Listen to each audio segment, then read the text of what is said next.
ইন্তেকালের আগে বিশ্বনবী প্রচন্ড অসুস্থ হলেন। মা আয়েশারে ডেকে বললেন, আয়েশা মনে হয় আমি বাঁচবো না, প্রচন্ড অসুস্থ। উনি ছাড়া মসজিদে নববীতে কেউ ইমামতি করার সাহস পায় না। বিশ্বনবী বললেন, আবু বকর তুমি যাও। আবু বকরও যায় না। বিশ্বনবী বললেন, পানি আনো। বিশ্বনবী পানি দিয়ে ওযু করলেন। ওযু করে কয়েকজন সাহাবীকে ধরে উঠতে চাইলেন, আবার ধপাস করে বেহুশ হয়ে পড়ে যায়। বিশ্বনবী উঠতে পারে না। আবার বললেন, ঠান্ডা পানি আনো। পানির ভেতরে বিশ্বনবী 2 হাত ঢুকিয়ে দিয়ে ঠান্ডা ভিজা হাত দিয়ে চেহারার মধ্যে মাসে করলেন আর বললেন, হায়রে মৃত্যুর কি যন্ত্রণা। কান্নার রোল পড়ে গেল চারদিকে।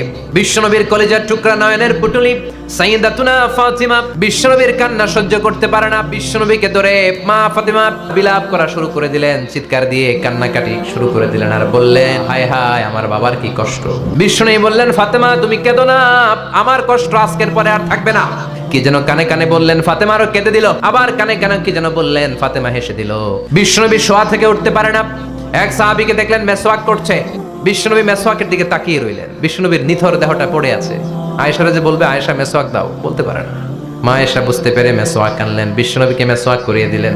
বিশ্বনবী বললেন, আসসালাত আসসালাত, ও আমার উম্মতেরা নামাজ তরক করো না। আর বললেন, তোমাদের অধীনস্থ কর্মচারীদের সাথে খারাপ আচরণ করো না। ঘাম শুকানোর আগে পয়সা দিয়ে দিও। আর হাত দুটো উঁচু করে বললেন, ও আল্লাহ আমি আপনার কাছে যেতে চাই। এই কথাটা বলে বিশ্বনবীর হাত দুইটা থপাস করে জামিনে পড়ে গেল। বিশ্বনবীও চলে গেলেন। বিশ্বনবীর ইন্তেকালের অনেক পর মা আয়েশার কাছে ফাতেমা বললেন, আমি যখন প্রথমে কেঁদেছিলাম আব্বা বলেছিল আমি আর বাঁচব না রে ফাতেমা। আবার কানে কানে একটা কথা বলার পরে হেসেছিলাম। আব্বা বলেছিল আমার পরে আমার পরিবার বর্গের মধ্য থেকে সর্বপ্রথম তোমার সাথে আমার দেখা হয়ে যাবে রে ফাতেমা। অল্প কয়েক মাসের ব্যবধানে সাইয়্যিদাতুনা ফাতেমা উনিও ইন্তেকাল করলেন।